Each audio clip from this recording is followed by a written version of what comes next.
ভাইজান বন্ধুগণ, আল্লাহর ওলি হযরতে আবু সালেহ মুসা জঙ্গি রাহমাতুল্লাহ আলাইহি তিনার সংক্ষিপ্ত হিস্ট্রি আমি আপনাদের সম্মুখে বলবো। হযরতে আবু সালেহ মুসা জঙ্গি রাহমাতুল্লাহ আলাইহি এক সময় আস্তে আস্তে আস্তে আস্তে একটা নদীর ধারে এসে পৌঁছলেন। নদীর ধারে আসার পর যখন তিনারা পানির পিপাসা লেগেছে, অনেক খিদা পেয়েছে, তার খাতিরে নদীর ধারে চলে গেলেন। নদীর ধারে চলে যাওয়ার পর আবু সালেহ মুসা জঙ্গি রাহমাতুল্লাহ আলাইহি নদীর ধারে যাওয়ার পর দেখে একটা ফল ভেসে আসছে। ভাইজানে ঘটনা তুলে ধরার মানে হলো আমাদের ঈমান কতটুকু, আমাদের ঈমানকে মজবুত করতে হবে। আমরা দুনিয়ার ভিতরে যে বেঁচে থাকি, আমরা যে দুনিয়ার ভিতরে চলাফেরা করে মানুষের অন্য ব্যক্তির বস্তু দেখে আমরা সহ্য করতে পারি না।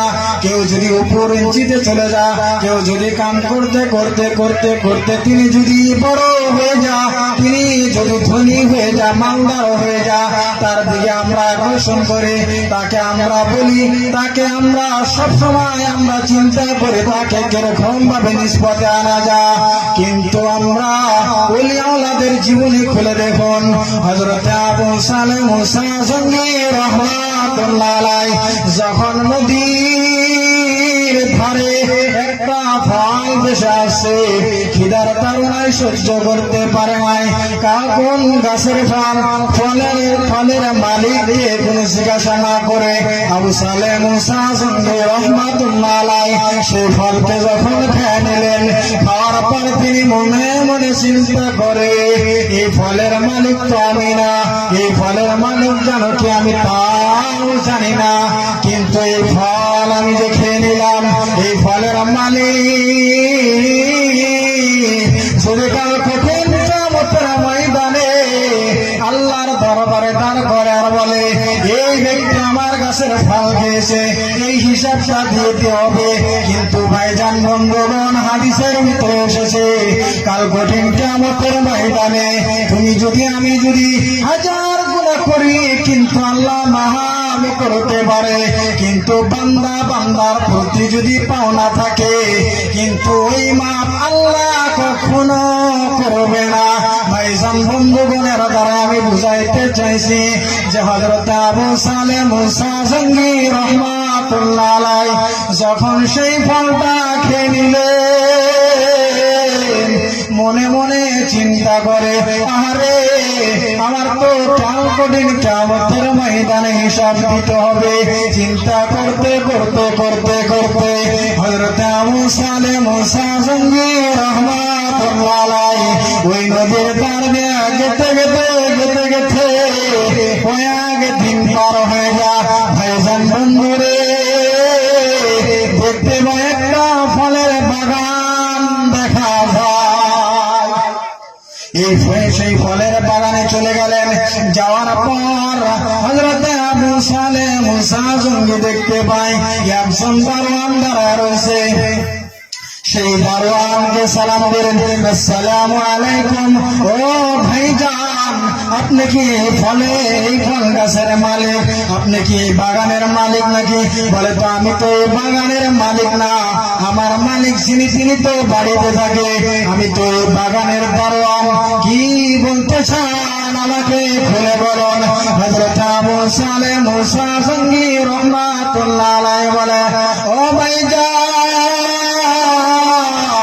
আমি এই গাছের ফল নদী দিয়া পড়ে বসে গেছে, মনে হয় এই গাছেরই ফল হবে, মনে হয় এই বাগানেরই ফল হবে। তার খাতিরে আমার খুব খিদা পেয়েছিল, কিন্তু আমি জানি না, আমি না বলে এই ফলটা খেয়ে নিয়েছি।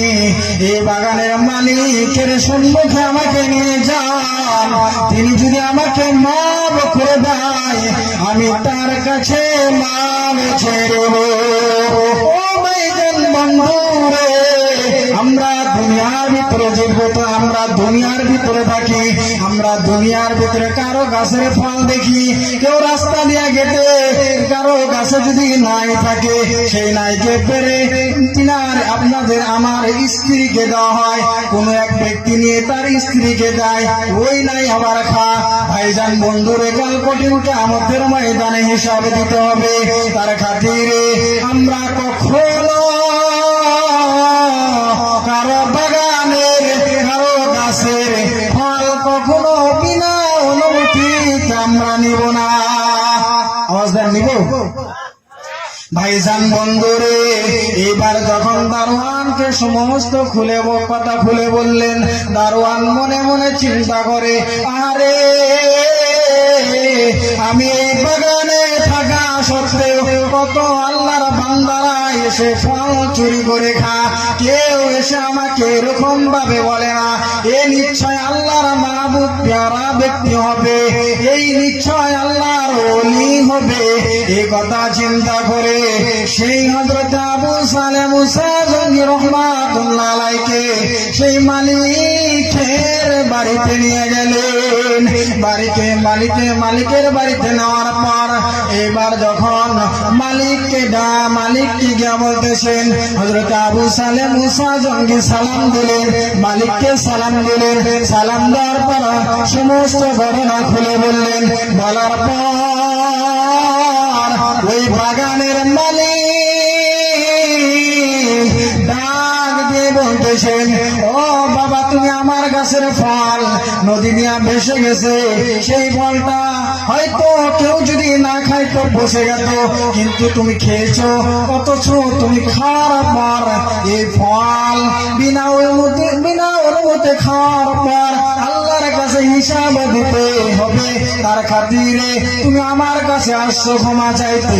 ও বাবা, তুমি শোনো, তোমাকে আমি ক্ষমা করে দিতে পারি, তুমি যদি আমার 3টা শর্ত মানো। কয়টা শর্ত? ভাইজান বন্ধুরে, ওই কিতাবটা ওলি আওলাদের কিতাবের ভিতরে লেখা আছে, কোন জায়গায় 4টা লেখা আছে, কোন জায়গায় 3টা লেখা আছে।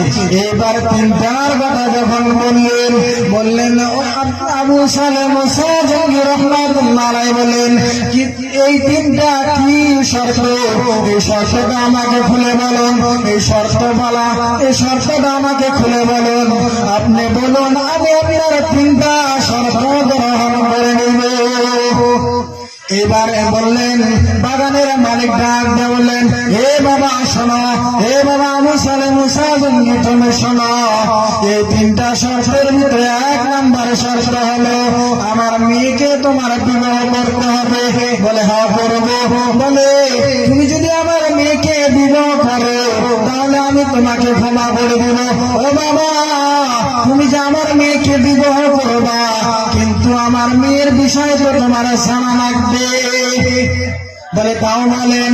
যখন বাগানের মালিক ডাক দিয়ে বলতেছেন, এ বাবা তুমি শোনো, 1 নাম্বার শর্ত হলো আমার মেয়ে দেখতে পারে না, আমার মেয়ে অন্ধ। 2 নাম্বার শর্ত হলো আমার মেয়ে কালো, আমার মেয়ে দেখতে ভালো দেখা যায় না। বলে, 3 নাম্বার শর্ত কি?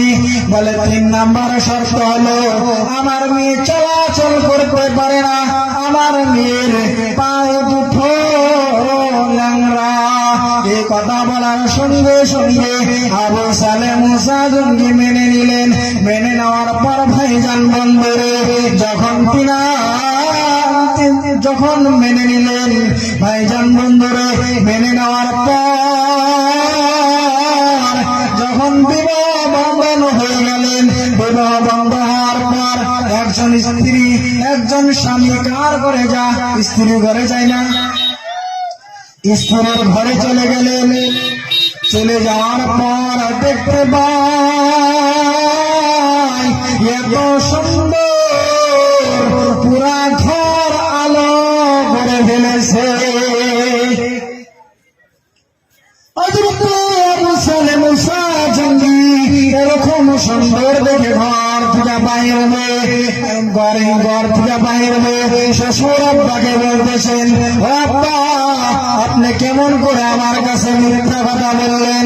আপনি বললেন আমার মেয়ে কালো, আপনি বললেন আপনার মেয়ে ল্যাংড়া, আপনি বললেন আমার মেয়ে ল্যাংড়া, কিন্তু আমি দেখি আপনার মেয়ে ভালো, আপনার মেয়ে দেখতে খুব সুন্দর। ও বাবা, আপনি খুলে বলেন, ওটা কি আপনার মেয়ে না কেউ আমার ঈমান নষ্ট করার জন্য ঘরে গেছে? দেখুন, আর আমরা সুন্দরী মেয়ে পেয়ে আমরা কি ঘর থেকে বাইরে হইতাম না।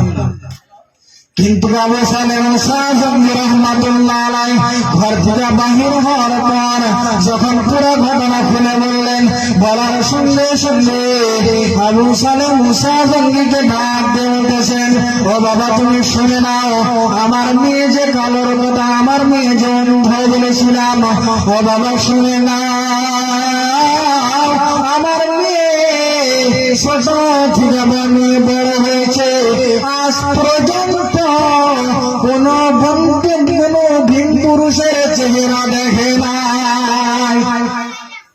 আজকের যুগের মেয়েটা আছে, আমাদের ভাতিজি বা ভাগ্নি এরকম আছে যে কোন চাংরাই জীবনে দেয় নাই, এরকম আছে? দেখাইতে পারবেন? এরকম পাওয়া যাবে না। ভাইজান বন্ধুরে, এবার যখন বললেন 1 নাম্বার শর্ত বুঝলাম, আপনি বললেন আপনার মেয়ে অন্ধ, ঠিক আছে, আপনার মেয়ে কোনো ভিন পুরুষের চেহারা দেখে নাই। আপনি তো বলেছেন আপনার মেয়ে কালো, আমি তো দেখতে কালো পাই নাই, আমি তো দেখতে খুব সুন্দর পেয়েছি। এবার ডাক দিয়ে বলতেছেন, ও বাবা শুনে নাও, আমার মেয়ে কালো কিসের ঘটলে বলেছি জানো নি? আমার মেয়ে ঘরে থেকে বাহির হয় নাই, আমার মেয়ে এখন থেকে আমার মেয়েকে যে কোনো ভিন পুরুষে দেখে নাই, ঘরের ভিতরে থাকার খাতিরে আমার মেয়ে 30 বার কোরআনের হাফিজা। জোরে জোরে বলেন সুবহানাল্লাহ। ভাইজান বন্ধুরে, যখন ল্যাংড়ার কথা বললেন, এইভাবে 3টার জবাব যখন দিয়ে দিলেন, ভাইজান বন্ধুরে, আবু সালেম মুসা জঙ্গির স্ত্রীর নাম ছিলেন ফাতেমা। এত নেককার ছিলেন, এত নেককারিনী ছিলেন, তিনি তো কোনোদিন নামাজ ছাড়ে নাই এবং কি কোনো ভিন পুরুষদেরকে চেহারা দেখায় নাই। এরকম ছিলেন, পর্দা বসিয়ে ছিলেন, তিনার জীবনেতে কোনো ভিন পুরুষ দেখে নাই। তার খাতিরে তিনার ঘরে জন্মিলেন হযরত আব্দুল কাদের জিলানী রাহমাতুল্লাহ আলাইহি। কিসের খাতিরে হলেন? মা ভালো, বাপও ভালো, মাও আমল করে, বাপও আমল করে। বলুন তো এই জায়গাতে আমাদের সব এলাকে কয়জন ঘর আছে? কয়টা বাড়ি আছে? সমাজে প্রত্যেক সমাজে 100 ঘর আছে, কত সমাজে 70 ঘর আছে, কত সমাজে 150 ঘর আছে। কোন ঘর থেকে কি বাইর করতে পারবেন যে তিনাদের বাড়িতে পুরা ফ্যামিলি 5 ওয়াক্ত নামাজ পড়ে? এরকম একটা বাড়ি কি আমি আপনি ভাই করে দিতে পারবো?